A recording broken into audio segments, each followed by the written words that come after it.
So what I've done over here is not necessarily that this is the correct place to start the conversation, but I do think that when people look at a page of Gemorah, that's often one of the most overwhelming parts about Gemorah.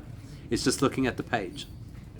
And it does not look like Art Scroll, exactly. It does not look like Art Scroll. So my intention is, please God, that when we get to the point that we actually open a Gemorah and look inside and start learning, we're going to use a hybrid where on the one hand it will be the Gemorah itself, and on the other hand it will be an accompanying bit by bit sheet. That's the intention, okay? I'm being very clear over here that it's the intention, which does not necessarily guarantee that that's how it's all going to play out.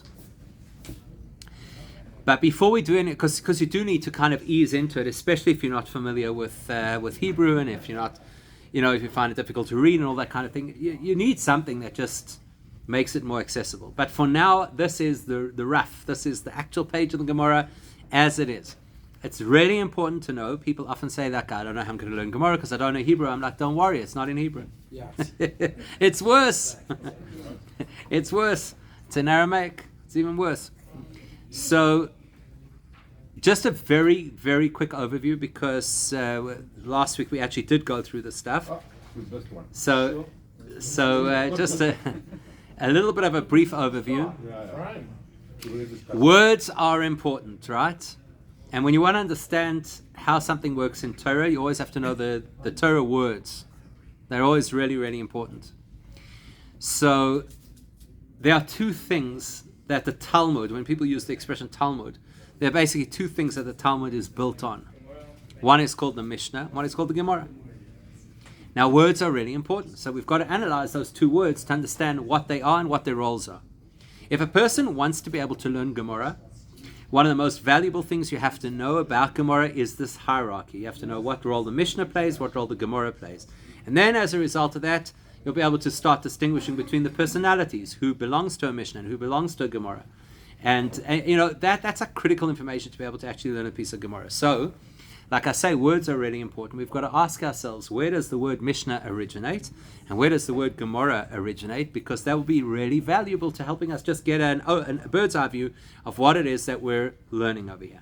So before we even talk about what the words mean, the word Mishnah, Mem, Shin, Nun, Hey. Would you say that is a Hebrew or an Aramaic word? And why? Hebrew. Okay, Hebrew. Why do you say Hebrew? Okay, so you're telling me the root of the word, right? So there's a Hebrew word, which means shoneh. What does shoneh alachot mean? To?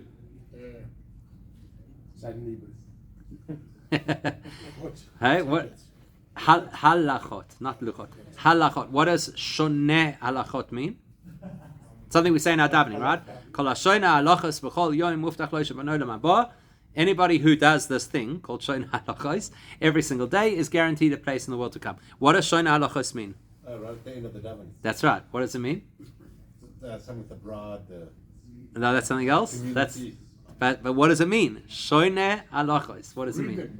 Not to read. Read is correct. What is the word? That's what I'm saying. Words are important, right? That's why we're going to spend time on words because it's going to be really valuable to us. So what does Shona mean? Learn. Okay, learn is limud. So now let's take that for a second. So we've got the word learn. How do you learn? Asking questions. Good. What else do you need in order to learn? What are the keys to learning? Taking information from the past. Taking information and doing what with it? What? Processing. Processing. Very important, right? Processing. What else is really important for learning? Questioning, we said. Listening. What else? Really important. Understanding. We want to get you to understanding. Teaching. Not everybody is necessarily in a position to teach. Even though teaching consolidates learning in a very powerful way. What's one of the most important things? Maybe writing. Writing, maybe. Some people argue that writing is a distraction because then we become reliant on the writing. We don't have to use our brains. Okay, it's a discipline. What's the key to learning? The key to all learning is review. Repetition. Nobody picks things up the first time. I don't care who you are. Right? Maybe you pick up some things the first time. But if you truly want to learn something, then the key is review. Shoine halachos.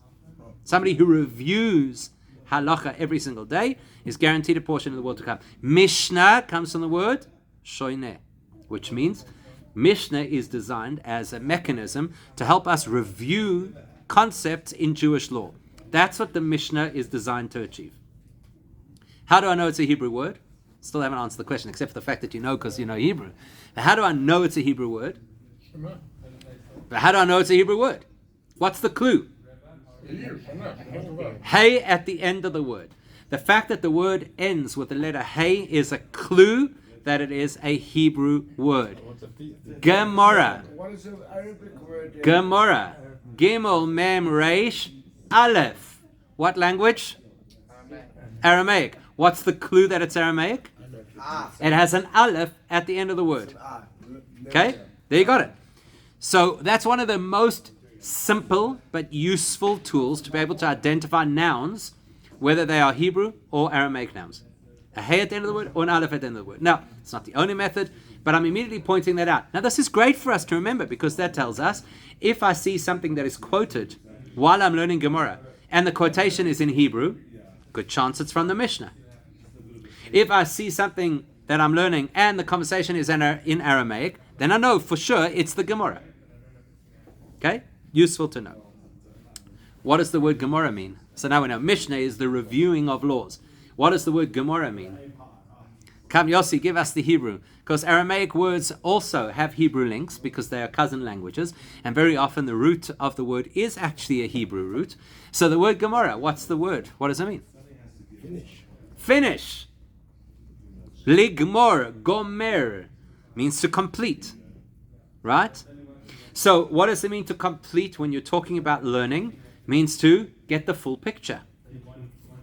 The Mishnah is going to give me the headlines so I can review, because that's what Mishnah is. It's effectively crib notes that I could use so I can review information. And the Gemorah is going to help me get the full picture. Ligmor, to complete it, right? Always more confusing. Well, it depends. If it's more or less confusing, may come back to what we're going to be talking about, which is how do you decode a page of Gemorah? But the objective of Gemorah is that I get a much fuller, complete picture of the subject matter than what the Mishnah was giving me in its very concise version. Okay, helpful to know. All right. With that in mind, we can then have a look at the page. And the first thing you're going to notice is that this is the first page of the given Gemorah. Now, at this point, I'm not saying yet which Gemorah it is. It doesn't matter. If you could read it yourself, that's fine. That's not relevant. What's relevant over here is this is the first page of the given Gemorah. What are the two giveaways that this is the first page of the Gemorah? Big words in the middle. Correct. The fact that it's got a nice big word right there, like a big title at the top of the page, in this fancy frame, that is an indicator that we must be at the beginning of an entire tractate of Gemorah. Thanks to, I'm saying, of this tractate of the Gemorah. The tractate will begin with the Mishnah, which we'll get to in a moment. That is thanks to the printing press. Obviously, in the days before Gutenberg, there was no such concept as a big word at the beginning that told you that this was the beginning of the tractate of the Gemorah. So thankfully, we have these nice typeset pages, and they help us to identify where you are at the beginning of the tractate. Good. So, well, I'm going to get to that in a second. So that's the first thing. That's a clear identifier. You must expect this to happen once per volume. Right? The very first time in the volume.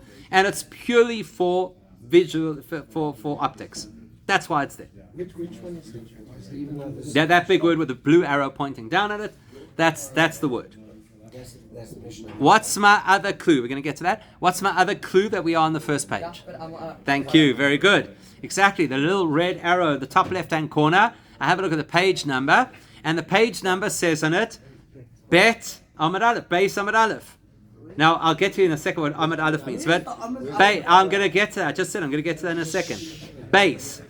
It starts on page 2. Why does Gemorah start on page 2? This is the first page, right? The overview, summary. Right? Daf must have it's double-sided. I'm going to get to that in a second. Before we get to the double sided, why not Aleph? Why does it start with Beis, not Aleph? Every Torah book starts with page Beis, And the Torah itself starts with a letter base. Bereshis does not start with an aleph. Why not? You haven't answered the question. You've just illustrated that this is the case across the board. You haven't answered the question. It's a good question. It's a very good question. Why do we always start on page 2? It's okay, it says. Kinkading. Right? Why? There was no day one, so therefore... So therefore, just start on 1. Shkoyach. That's why it's just start on 1. Why? Why does it start with a base? Why? Why is the whole of Torah like this? And by the way, any Torah book that you ever read will always start on a base. So there's only one Hashem. That's true, but why? So what's it got to do with the pagination? So who cares? There's only one Hashem, of course. Why does? What? So is it, does base mean 2? 2, yes. Does it? So first of all, as Les says, there's something called a title page. And in Jewish books, title pages are significant. Right? Okay, this is an article, so it may not have the thing. But if you have a look, a Gemorah has a title page. Now again, this is something that was introduced obviously only with printing and the printing press, that we have a title page. But there is such a thing as a title page. And the title page effectively has for us the name of the tractate, the fact that it's the Babylonian rather than the Jerusalem Talmud in this particular case, and the printer will then include which commentaries are included in this volume. Okay? It's got no aleph. And it still doesn't have an aleph. Correct. Even this does not have an aleph. Now, I don't know who designed these things and when exactly they were designed. It's not my area of expertise. I'm sure there are people out there who can tell you exactly when it was introduced and why it was this particular way. But have a look at this. What does it look like? Ark. Okay? Ark. Like an ark. Right? What else? Chuppah. A palace, A gate. the temple. A gate. There's a gateway to learning. You don't just open a book and learn. That's part 2. That's part 2 of the process. There's part 1 that has to happen before you open this book. Part 1 is you have to accept the authority of this book. This is not a novel. This is not your local chemistry book. This is a different kind of book. So before we get to the information, that's good news. No, it's not. The power just went off. So the message over here is the Aleph. Aleph stands for the one Hashem, as you said, and Aleph also stands for Emunah, for faith. Because when we sit down to study Torah, we have to divorce ourselves from the regular, normal, intellectual process. I'm not learning this like any other academic pursuit. I am learning this as divine wisdom. And therefore my premise has to be faith in Hashem, and I'll build information on that. That's why I'll always start on page 2. Now, Yaakov said something before about the pagination. What were you saying? Tell us what you were going to say about the pages. About Ahmed Aleph.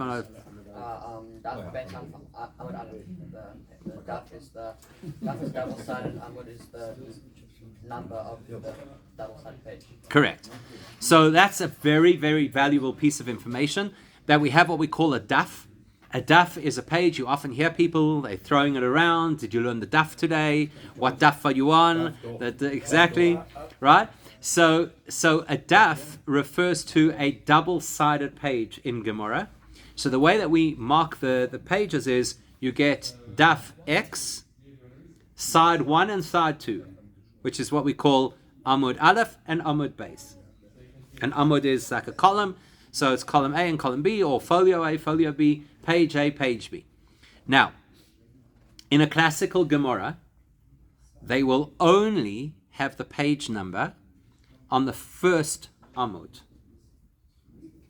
The more modern Gemorahs, like the one that you have a copy of in front of you, they employ a slightly different and easier method where they put a dot for Amud Aleph, for page 1, and then on the flips, on the next page, they'll have the base again with 2 dots to illustrate that now we're on page 2, folio 2.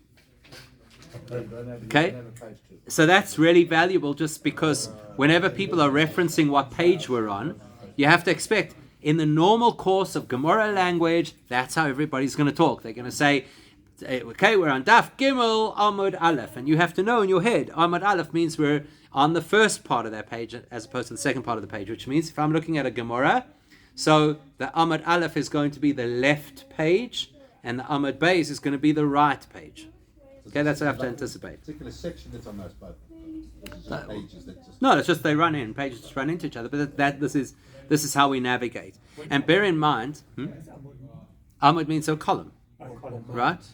So it means like it's basically talking about the pagination. Remember, again, all of this only began at the time of the printing press. Prior to that, people had handwritten scrolls, and they were scrolls. There was no such thing as Amud Aleph and Amud Beis, and they had other ways that they would navigate their way through. Now that we have the printed books, so we have these methods of navigating. So it's really valuable for us to know. It's very important for us to know because there's almost no navigational tools along the way. So when you're learning a Gemorah, typically what's going to happen is you're going to say, we're on Daf this, Amud Aleph or Amud Beis, and then we're going to say something like approximately halfway down the page. Or people will use the expression, they'll say at the 2 dots. You know, you want to say a colon, because not a colon. It's 2 vertical dots that are there to separate sections. But they're not that common. So we need the kind of navigation. Typically it's going to be like 10 lines from the top, 5 lines from the bottom, halfway down the page. The first word on the line is X, to be able to get us to the point of what it is that we're looking for. We'll just go back to the mission. Well, it's not going to necessarily help you. Unless you start again from the beginning. That's what we do. Yeah. But Daf Yomi is that both pages. So anybody who's studying Daf Yomi is studying 2 sides daily, which unless you have a really large chunk of time in your day, you're probably doing it at quite a superficial level, realistically. Okay. Now let's just have a look at the top center where you've got, you can see over there, you've got the name of the chapter, the number of the chapter, and the tractate that you're studying, right? You see that? So you've got here, Me'emosai is the name of the chapter, and you'll see I put an arrow over there because you can see that the name of the chapter is taken, in this case, from the first word of the chapter. Notice I said in this case, it's not always the case. It's not always the first word of the chapter that gives the chapter its name. That's quite important to know. Okay? Then you've got what number chapter it is over there in the middle, Perek Rishon, chapter 1. And then you've got the name of the tractate, Barachos, just in case you forget which tractate you're learning. Right? You've got the name of the tractate. We already learned last week that there are what's called 6 Sidorim, 6 orders or 6 segments of the Mishnah. And then the Gemara comments on most of those Mishnahs. And each Seder, each segment, which is on a particular theme, has its Masechtos, which are the tractates. And each tractate is going to be on a specific theme within the broader theme. So, for example, the first Seder is called Zroim. That means the overall theme is agriculture.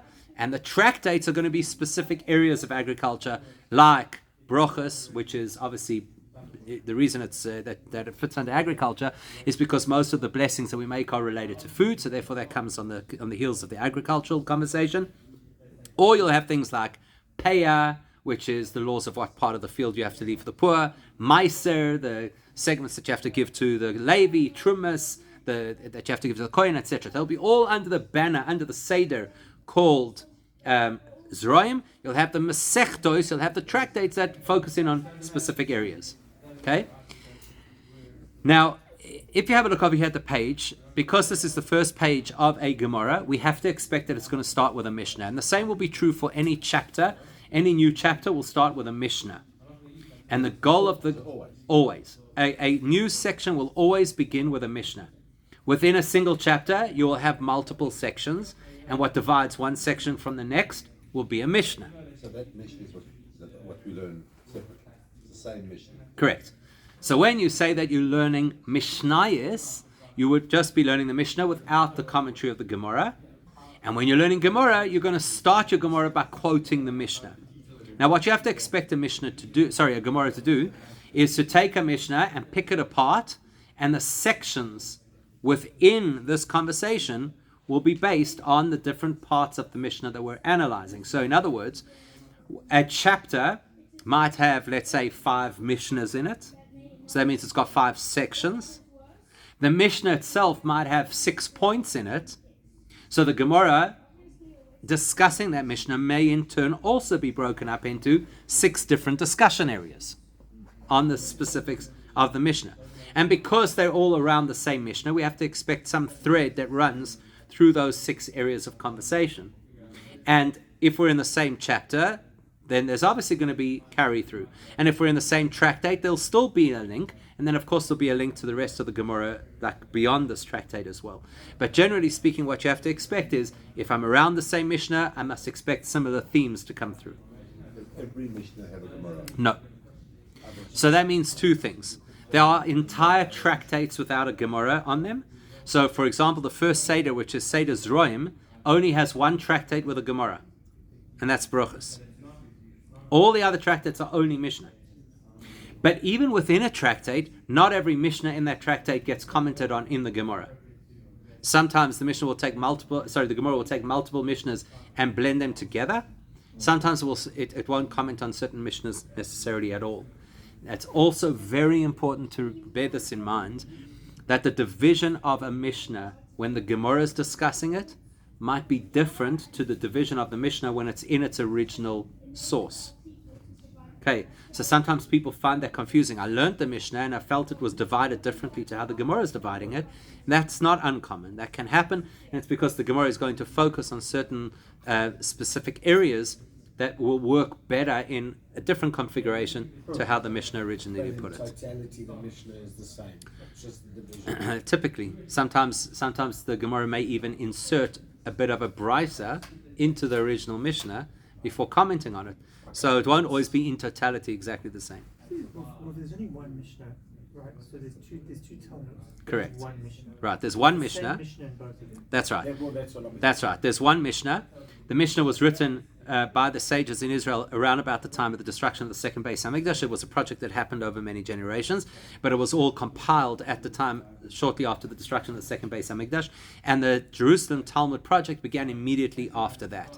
The Babylonian Talmud project began a little bit later, but they are sourced in the same Mishnahs, and there's no difference in those Mishnahs, except for sometimes a word here and a word there, where there were actually different variations of how the Mishnah should have been recorded. But the information is essentially the same. What is Masechta? So, if it's in Hebrew, it's a Masechet. If it's in Aramaic, it's a Masechta. Again, Aleph at the end, so you can tell that it's an Aramaic word. And a Masechta is a tractate of Gemorah. So out of a Seder, or each individual tractate is called a Masechet or a Masechta. Okay? So who learns the Jerusalem? Generally speaking, you don't learn the Jerusalem Talmud until you have mastered the Babylonian Talmud. So basically, not many people. I mean, many people will use it as a reference point and may even study sections of it just, to get a perspective on a certain topic. But to learn it beginning to end in the same way as we learn the Babylonian Talmud, extremely uncommon. But they're not that many differences, though. They're major differences. I thought it was a point of pride that the two was... No, major difference. It's a completely different approach to Torah learning. So here's the thing. So generally speaking, and this is valuable as an overview to what we're learning. Yes. So generally speaking, what you have to know is this. There's a very interesting discussion as to what is the indicator of greater knowledge. It's a fascinating conversation. What is the indicator of greater knowledge? The fact that you share more or less information. Which is the indication of a higher state of knowledge? When you share more or less information. You just double guessing, so you say less. One has to say less. Okay. So, the what? It's a principle of parsimony used in academia, which is you're trying to give over a very complex idea in the simplest way possible. In the simplest way possible. Abraham Lincoln said when he was requested about the Gettysburg Address, he was interviewed afterwards, he said the ones the speech spends the most time preparing Could be the shortest. shortest hard, and that was 4 minutes 6 seconds. But once we waffles, we quickly threw it together. Right, exactly. So there's a joke that the rabbis often tell, and that's the rabbi who used to give a sermon that was exactly 7 minutes long every single Shabbos. So they asked him, how do you do it every single Shabbos, exactly 7 minutes? He says, that's how long the walk was to shul. And then the rabbi always says that, and he says, and it took me 12 hours to fly here. But it's the exact opposite, right? If it took you 7 minutes to prepare your drosha, you're not going to be able to get it through in 7 minutes. Whereas if it took you 12 hours, you can get it down to 5 minutes, right? Exactly that. Now, the truth is, it's not as simple as that. Because it's not just a matter of how brilliant you are, it's also a matter of who your audience is. That's the factor we've got to consider as well. So, if you are brilliant and your audience is limited, then your brilliance will be expressed in how concise and precise you could be. Because if you overload the audience, waste of time and energy. But if you are brilliant and your audience is brilliant, then your greatness is in how complex you could be. Right? So, with that in mind, listen to this. It's absolutely fascinating. With that in mind, Mishnah is concise and Gemorah is elaborate. What does that tell you? What does that tell you? That tells you that the Mishnah was able to condense massive and complex ideas into the most succinct transmissions. The Gemorah then, relative to their generation, extrapolated that out into the complexity for the sages of the time. Mishnah for the masses. So the Mishnah is speaking to everybody and is able to distill the most profound concepts into the simplest terminology because it's that brilliant.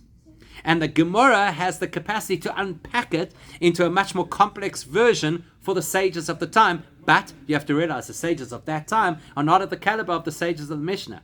So it's complex for them, but it's actually simple compared to the sages of the Mishnah. Make sense? So what does that tell you? In this particular piece of history, concise illustrates higher level and elaborate illustrates lower level. The Jerusalem Talmud is concise.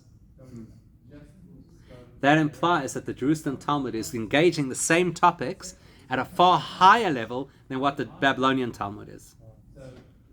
So they're not telling the same stories or exploring things in the same way. It's a completely different technology. And for that reason, like I say, you have to master the Babylonian before you can really get the value out of the Jerusalem Talmud. So, why can you do that way? Because, again, the Jerusalem Talmud is so concise because it's higher grade. I don't have to spell it out for you. Whereas the Talmud Bavli is going to bring you all the debates and the questions and the proofs and the counter-proofs, because this way we're going to get you through this information. So there's a marked difference between the Jerusalem and the Babylonian Talmud. Really, really important to know this. Okay, let's come back to the page for now, because really what I wanted to achieve this evening is to get a roadmap of the page generally, so that please God, by next week, we can actually start looking at some of the core principles of how Gemorah works. I don't want to get stuck only in introduction, right? We want to get down to like the real stuff. How does the Gemorah actually work? And then from that, to actually start going into text, which will happen in a few weeks' time, please God. Okay. So what have we got over here? You can see there's a green and purple line on the left-hand side over there. In the center is the actual Mishnah and the Gemorah itself, and all around it are the commentaries. So you can see this is a relatively big Mishnah. Look how long that green line goes. It's a relatively big Mishnah, which means you can anticipate that it's got quite a few topics in it, which means that you can anticipate that there are going to be many pages of Gemorah analyzing this Mishnah, because there are many topics to explore. Now, it's not always as simple as that. Just because a Mishnah is short does not mean that it doesn't have a lot to discuss, and very often you can have pages and pages and pages on Gemorah that are addressing a very short Mishnah. So don't be misled by the size, the relative size. So you can see that we present a Mishnah, and then there's those little words. You can see there's a purple arrow in the middle of the page that highlights the letters Gimel and Mem. That's the abbreviated form of the word Gemorah. So the printed version of Gemorah helps us with a navigational tool. It gives us a sign when the Gemorah commentary is beginning. And by the way, anywhere else, when it's not the first word of the chapter, it will also have the words Masni, Mem, Tov, Nun, Yud, with a little abbreviation. And that's for the Aramaic word Masnisin, which is our Mishnah. Also bold or highlight. So also be bold. It'll be very similar to what the Gemorah is over here. So at least you have some navigational tools. Where will that be? Masni? At the beginning of a Mishnah. So when I conclude a Gemorah, now I'm starting a new Mishnah, in the middle of a chapter, I can expect to have that. Remember, it's Masni as an abbreviation of Masnisin, which means our Mishnah.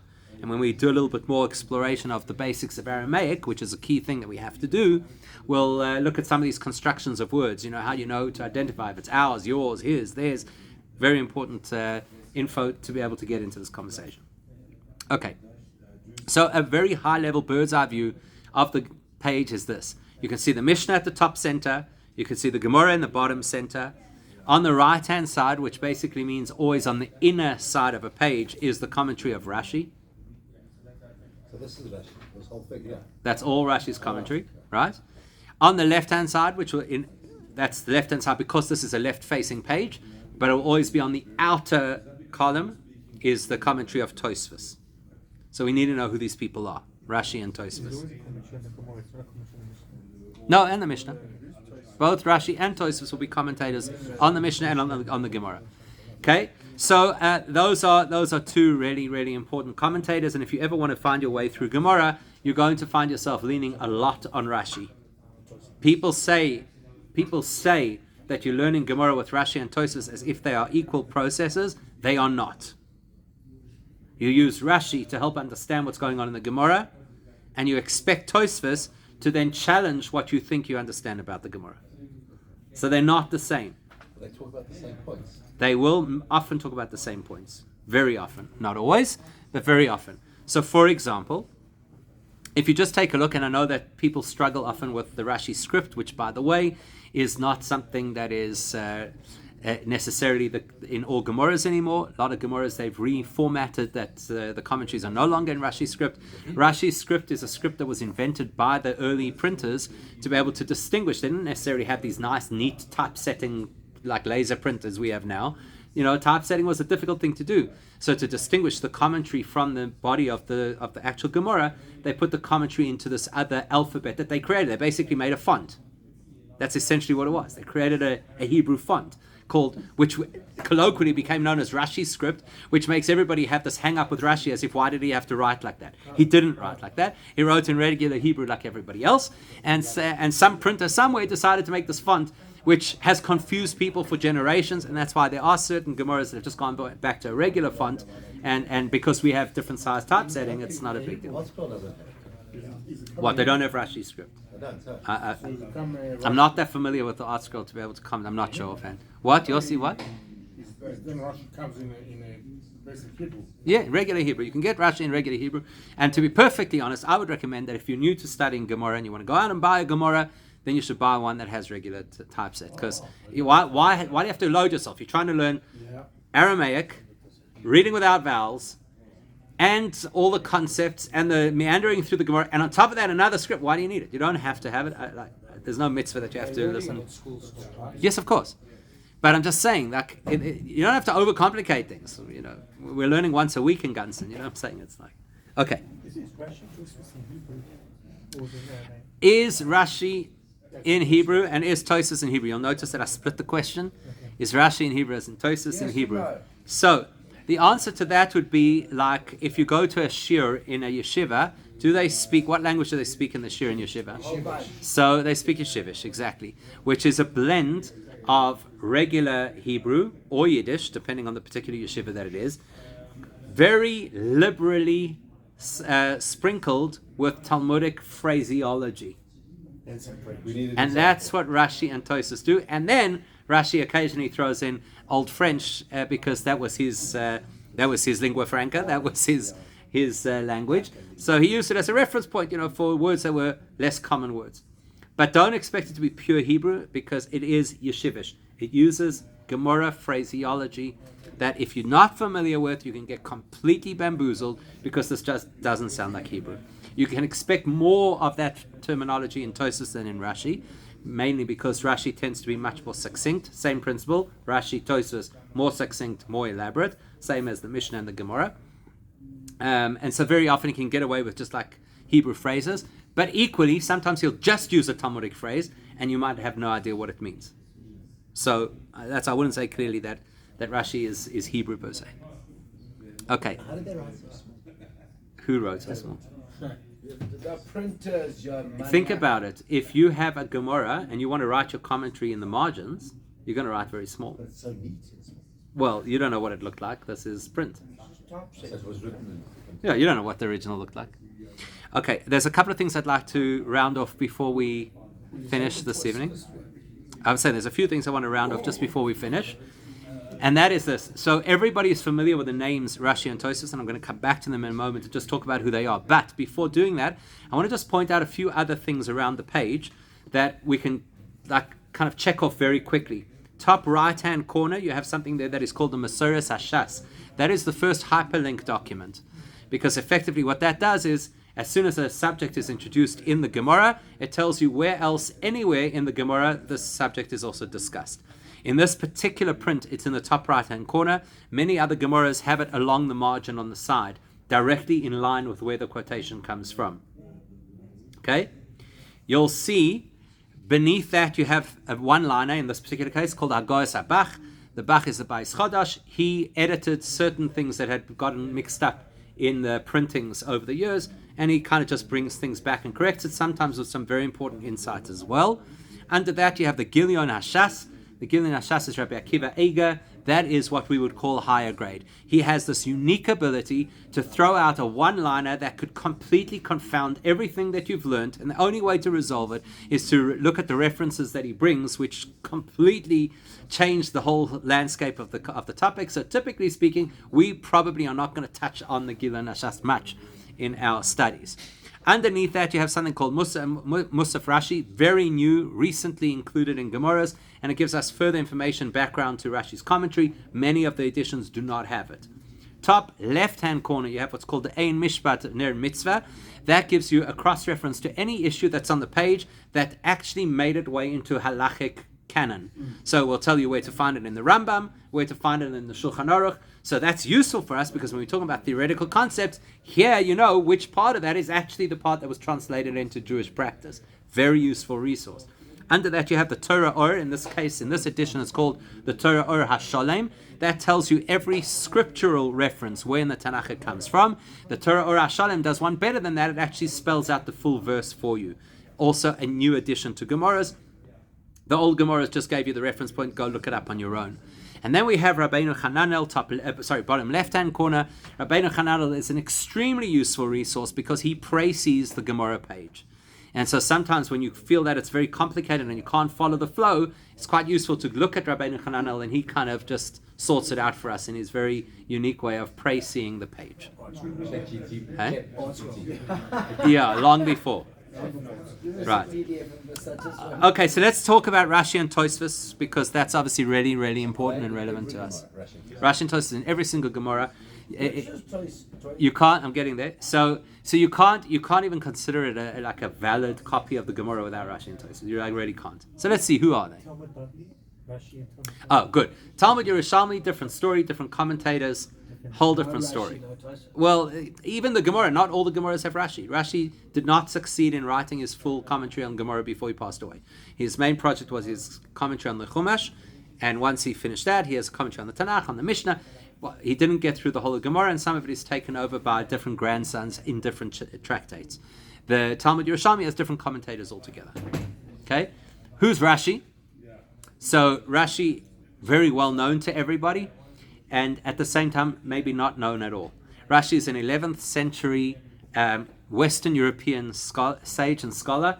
I say Western European because it's difficult to work out exactly where he lived because the borders between France and Germany kept changing. So he's kind of Franco-German. You know, he speaks German. He speaks French, but he's in a parts of the country that today are considered Germany. Let's say it's a very fluid situation over there. Lived through the early Crusades. Very difficult time to be a Jewish person.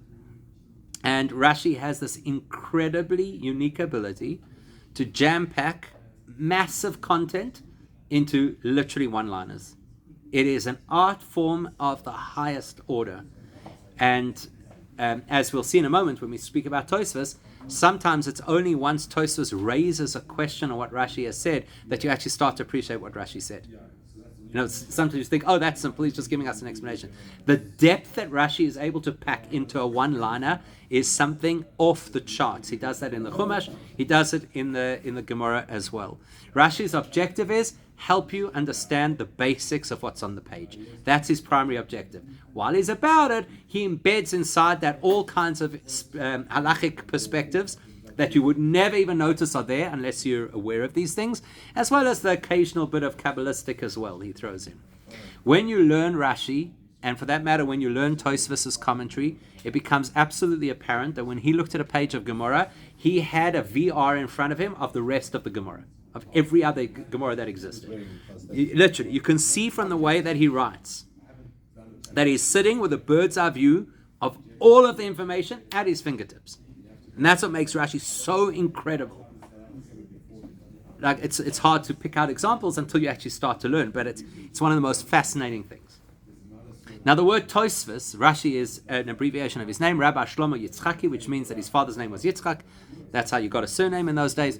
That's how he gets the name Rashi. Tosfos means, what is Tosafot? Lohosif? What does it mean? What does it mean? What does the word mean? It means to add, the additional, the addenda, the appendices. Right? That's what it is. So Tosfos started off as commentaries on Rashi. Rashi originally came out as a weekly periodical. That's how it came out. And that's why very often you will find that Tosfos says Pirush HaKuntras, which means the journal commented or the journal explained, because that's how Rashi started off. It wasn't a book that you went to came out in installments. So he's nicknamed the Kuntras, the periodical, the journal. Okay? Tosfos means additional insights to Rashi. Now, Tosfos is a crowd. Tosfos is a group of people. Okay? And they didn't all learn concurrently either. That's important to know. Tosfos was comprised of some of Rashi's sons-in-law and some of his grandsons. They live right across Europe. Some of them are in France, some of them are in Germany, some of them are in England. How do they work together? That's what I'm saying. It didn't work concurrently. They didn't necessarily work together. There are obviously later Tosfos who put together the teachings of the earlier Tosfos, and that all becomes this conglomerate known as the Tosfos. That's why when people say Tosfos says, it's a ridiculous comment. You could say the Tosfos say, but you can't say Tosfos says. There's no singular voice. Very often within the same Tosfos you have 3 or 4 voices quoted by name. But then how did they all amalgamate into one? How did the Mishnah? How did the Gemorah? This is how these things work. You have individuals who do the job of compiling information from their circle that becomes this particular work. In this case, the commentary on Rashi. The primary objective of Tosfos is to explain Rashi. Some of the time, they have differing views of how to understand the Gemorah to Rashi, and so sometimes you have these unresolved conflicts between Rashi's commentary and Tosfos' commentary. They didn't speak necessarily face to face. They're sitting there on both sides of the page with completely different perspectives on the daf. Sometimes Rashi will have not sometimes, quite often, Rashi will have a foundational principle, Tosfos will have a foundational principle, and running right throughout the whole conversation across many pages will be a totally different take on the Gemorah based on those foundational principles. And there are later day commentators like the Maharsha, much more contemporary, the Pnei Yoshua, and others, where they dedicated their lives to trying to resolve those conflicts between Rashi and Tosfos, very often illustrating how Rashi and Tosfos are pretty much telling us the same things, just in very different styles. So that's another whole area of learning in Gemorah, is the resolution of Rashi Tosfos differences. Whole big thing. Are the Tosfos named, or is it just... Sometimes they're named, they're not always named. The most famous of the Tosfos is called the Ri. There's some debate as to what Ri stands for, if it's Rabbi Yitzchak, if it's Rabbi Yehuda. Was he named after his grandfather? Like, where exactly does he fall? So we always just refer to him simply as the Ri. And then, of course, Rabbeinu Tam. Rabbeinu Tam is extremely well known. That's Rashi's grandson, very well known and very prolific in terms of his writings. There are others as well, including, I'll just throw it out there, including Rabbi Yaakov of Kusi. Kusi was in France, and he was somebody who had political rank in the French government. He was a count. So the Count of Kusi was actually one of the Balei HaTosfos. They had very, very colorful lives, living as they did through these, through the Crusades, and also living through medieval Europe in their various places and the experiences they had. I mean, it's a very, very interesting chapter in history. Very difficult chapter in history. Some of them lost family members to the Crusades. Some of them lost their lives in the Crusades. So it's a very hectic time in history. Okay, so that gives you kind of like an overview of what you should expect on a page. Now, what we really need to do next, and please God, this is where we're going to focus next week, is try and get an understanding of what is Gemorah looking to achieve. Like what does the Gemorah want to do? What's the goal of Gemorah? And then after that, we'll start to look at key elements within a Gemorah, and then we'll look at a little bit of language. I've already given you a clue to the key elements in the Gemorah, because if you take a look at this page, I've color-coded, just in this little piece of Gemorah, right? The yellows are the queries, what we call shilos. The greens are proof texts. The blues are answers. And the reds are kashyas, or challenges. So look at that, just in this little piece of Gemorah, how much diversity you've got in this half a page of Gemorah, just in terms of the moving parts. And this is why people find Gemorah confusing, because like, what's happening next? Are you asking a question? Are you having a debate? Are you bringing a proof? Are you making a statement? Is it a conclusion? So one of the key things we have to do is try and unpack what are the things Gemorah does, and then how do we identify when the Gemorah is trying to do those things. And that makes it a lot easier to actually get into a Gemorah and start learning it. So we're a long way off from actually opening a page. If you didn't have, you color-coded it, but if you hadn't color-coded it, how did you know? Because it's not the same word. Correct, exactly. And that's exactly my point. When you look at it, this is exactly like the first time you get behind the steering wheel when you've just applied for your learner's license, and you think, oh my gosh, how am I supposed to navigate all of these things that a car does? Because until we actually learn tools, and until we actually learn how to identify things, it's just one overwhelming mush. And that's what I want to do. First, let's talk about the categories. Then we talk about the keys that tell us that we're in one of those categories. And that's kind of how we navigate.